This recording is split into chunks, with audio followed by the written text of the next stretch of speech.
Saya mau cerita ada 3 peristiwa yang bagi saya mendefinisikan siapa saya.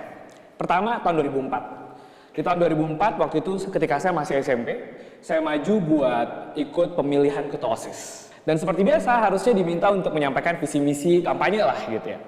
Saya pikir bahwa bakal aman-aman aja, karena saya merasa waktu itu kemampuan public speaking saya harusnya baik-baik saja. Dan saya rasa saya punya banyak teman juga waktu itu. Jadi harusnya adalah yang akan support. Tapi singkat cerita, waktu itu ketika saya harus menyampaikan pidato, visi misi saya, di tengah-tengah saya bicara, saya dilempari sama makanan.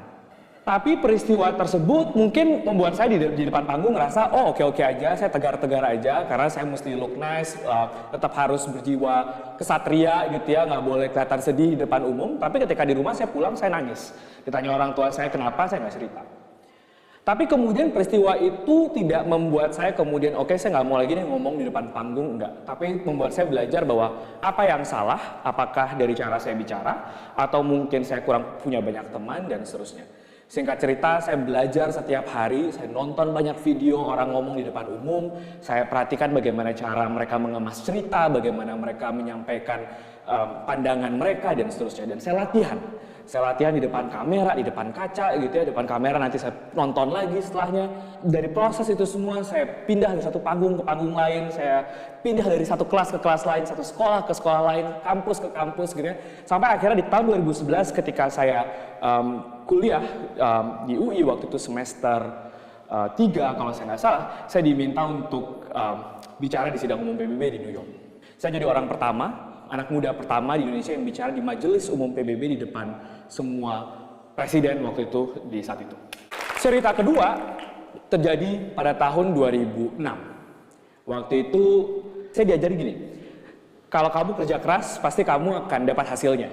Jadi ibaratnya orang bilang hasil itu nggak akan mengkhianati usaha yang kamu lakukan, gitu kan kata orang.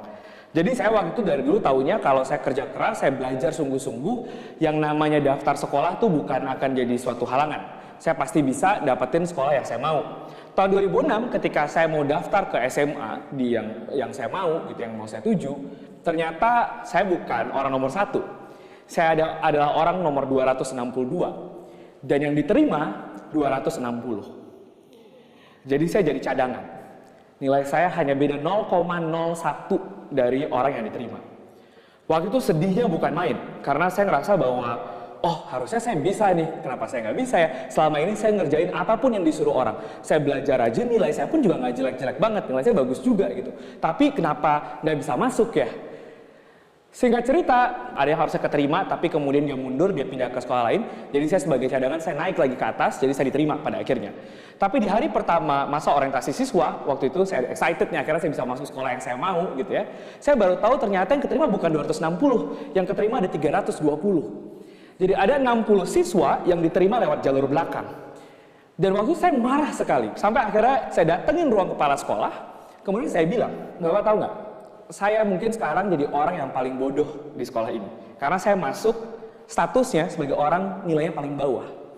Tapi saya akan buktikan ke Bapak, ketika saya lulus nanti, saya jadi orang nomor 1. Dan Bapak akan nyesel kalau tadinya Bapak nggak nerima saya di sekolah ini. Ini anak SMA ya. Saya nggak tahu apa yang ada di pikiran saya waktu itu, sopan apa nggak sopan, tapi saya begitu marah. Sejak saat itu, selama SMA, saya melihat SMA itu bukan cuman saya belajar, saya dapat nilai bagus, saya juara kelas, enggak.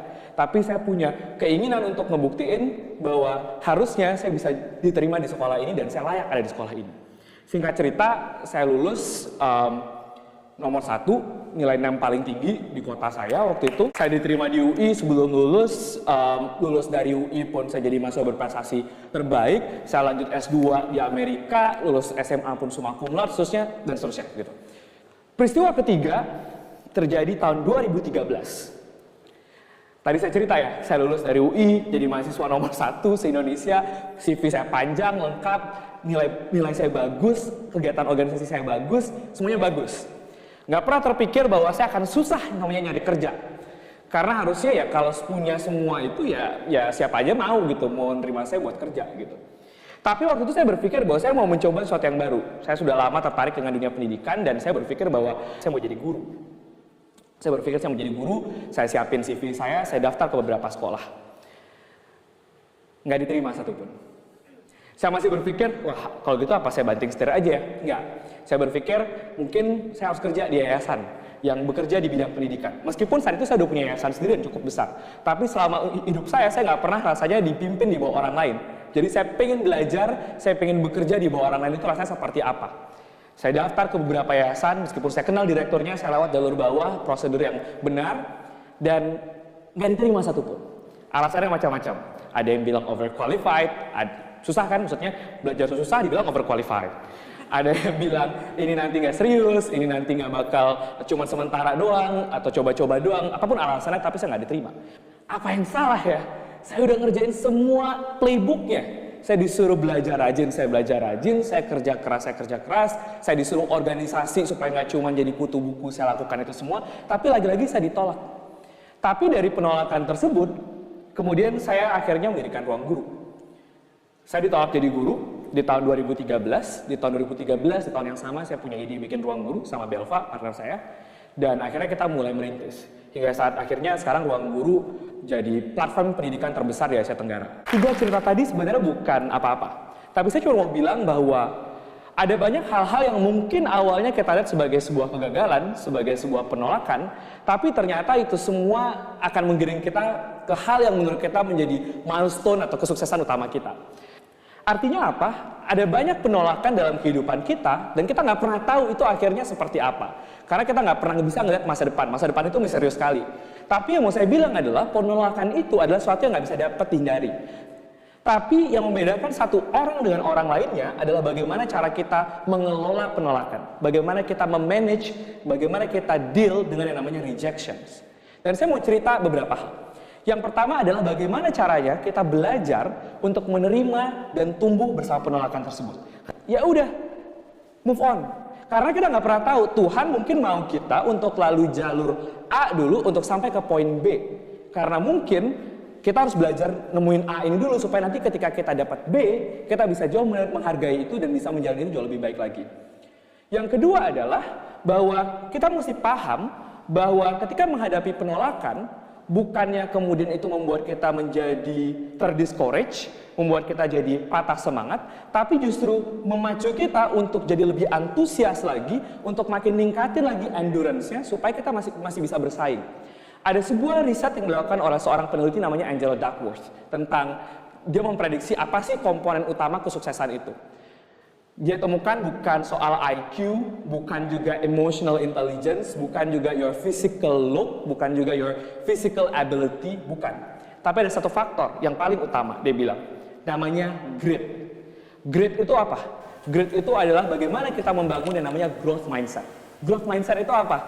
Adalah pemahaman, keyakinan bahwa yang namanya kegagalan itu bukan kondisi permanen. Jadi bahwa dengan usaha, dengan kerja keras, dengan berbagai macam eksperimen yang kita lakukan, kegagalan itu bisa diubah. Dan sayangnya di Indonesia, kalau menurut PISA ataupun berbagai macam studi, kita adalah satu negara dengan growth mindset terendah di dunia. Karena kita nggak biasa dengan yang namanya penolakan. Kita menganggap penolakan itu adalah akhir dari segalanya. Padahal belum tentu. Yang ketiga adalah belajar untuk merasa cukup. Seringkali kita fokus sama apa yang nggak kita miliki. Kita fokus bahwa, wah saya nggak punya mobil kayak dia. Saya nggak punya pekerjaan seperti dia. Dan akhirnya kita lupa untuk fokus sama apa yang kita punya.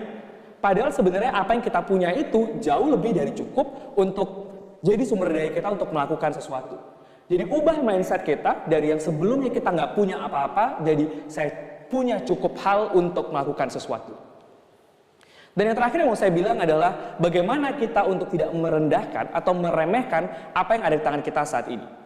Banyak orang maunya, oh gue cepet-cepet mau jadi direktur, mau jadi manajer. Dan ketika kita sekarang jadi analis, jadi anak buah, kita ngerasa bahwa, oh ntar dulu deh, ya ngapain kerja susah-susah kan ada bosnya. Yang saya lakukan, yang membuat saya berbeda tadi dibandingkan mungkin teman-teman saya lainnya yang mengalami kegagalan juga, adalah bahwa saya merasa bahwa di fase apapun, di posisi apapun yang saya lakukan, saya harus bisa ngasih standard of excellence yang sama. Dan itu yang saya pegang sampai kapanpun. Dan dengan itu semua, saya percaya, saya belajar bahwa kesuksesan itu nggak akan pernah terjadi kalau kita nggak pernah nemuin nama kegagalan. Kita nggak akan tahu yang namanya senang kalau kita nggak pernah sakit. Kita nggak tahu yang namanya manis kalau kita nggak pernah nemuin namanya pahit. Jadi terbiasalah dengan namanya penolakan dan tumbuh dengan penolakan itu. Terima kasih.